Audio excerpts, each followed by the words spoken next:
The big question after today's Supreme Court ruling, what exactly has been achieved? Yes, no more trees will be cut.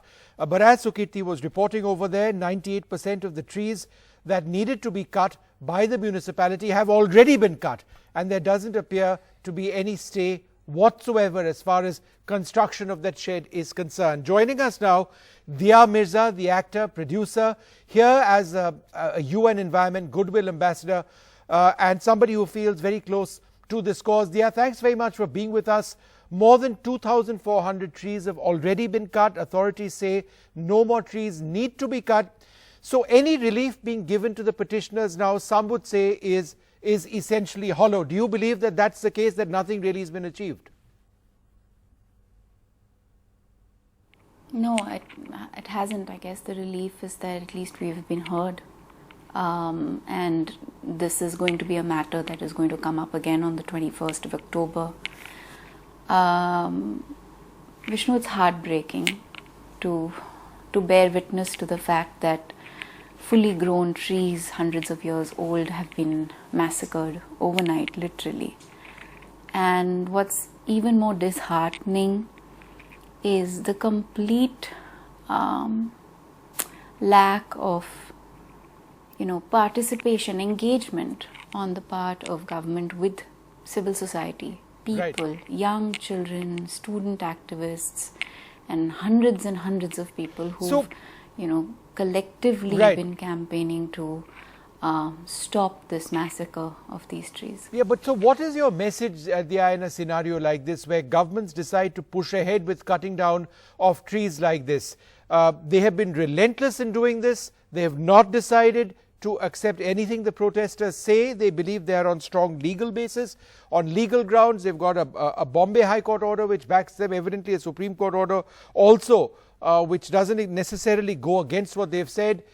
If governments push through in this manner, what is your message as a UN ambassador to governments which insist on cutting down trees? Vishnu, I am very encouraged by the fact that the RA movement has seen unprecedented people's support. I think it's been one of the most powerful campaigns, campaigns led by civilians and civil society.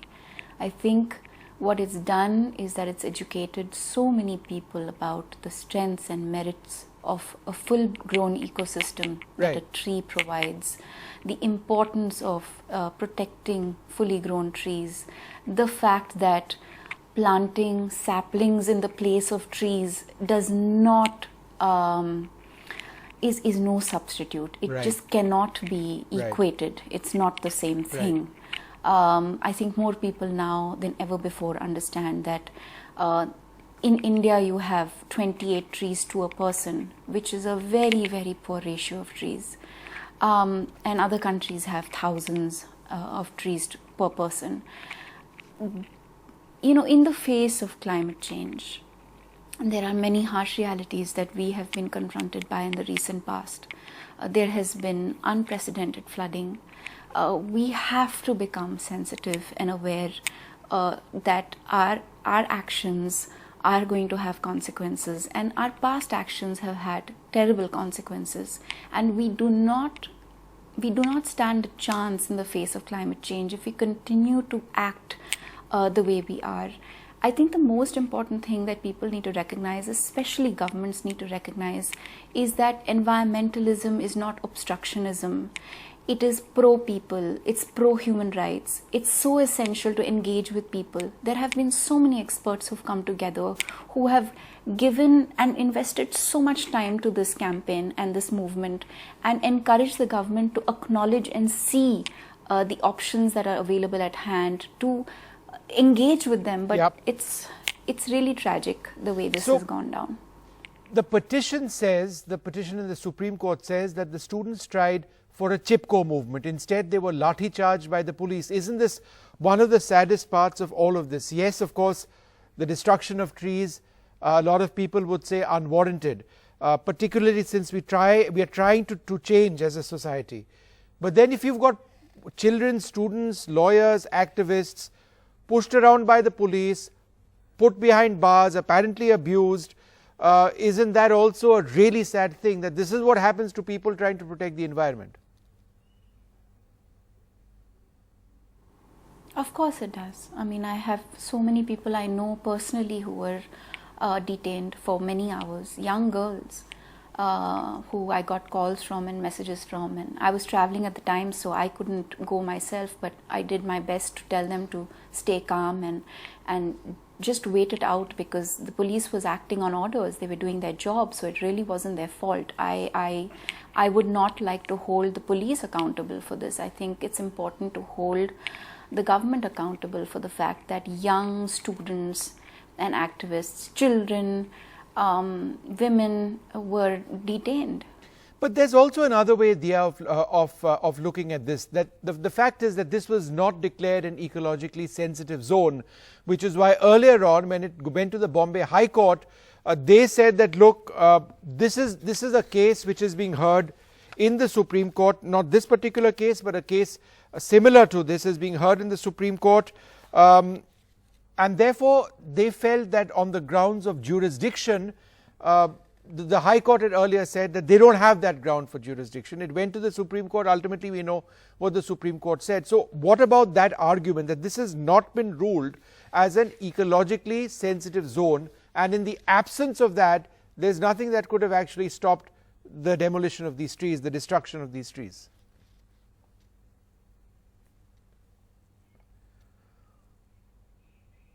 So ideally, the government should have waited for that matter to be cleared in court first.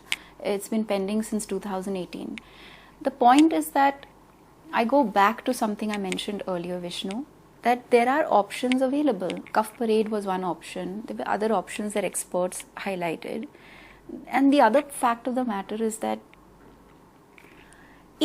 I don't understand the counter argument to how people find it acceptable to destroy 2,700 trees, fully grown trees that have invaluable advantage to all of us living in the city. And you can't talk about the metro, which is a very important a system that is going to, of course, bring a lot of benefit to the city, but you can't equate what that is going to do in context to the loss of these trees. It's a very bizarre counter to the debate. It doesn't make any sense at all. Okay. Now, here's another aspect of this story which perhaps we need to reflect on as well.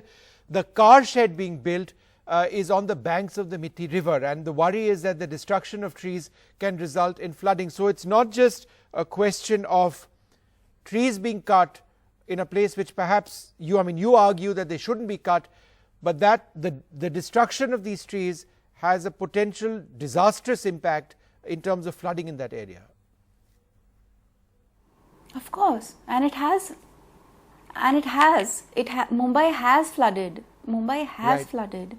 It's because they've filled it with silt and concrete. So it has already caused flooding. How do I explain this, Vishnu? It is unfathomable. It is unimaginable why we insist on ignoring reports like the IPBS or there are just so many scientific reports available to us. There is just so much science and data accessible to the government that they should be using, but most importantly, coordinating with each other and communicating and making sure that they protect the existing ecosystem and environmental infrastructure that supports life. Okay. Well, and I very consciously use the word infrastructure for environment because these are ecological systems or infrastructures that have supported so much life. Yep. And have done it for hundreds of years, and in the name of urbanization we're destroying this infrastructure.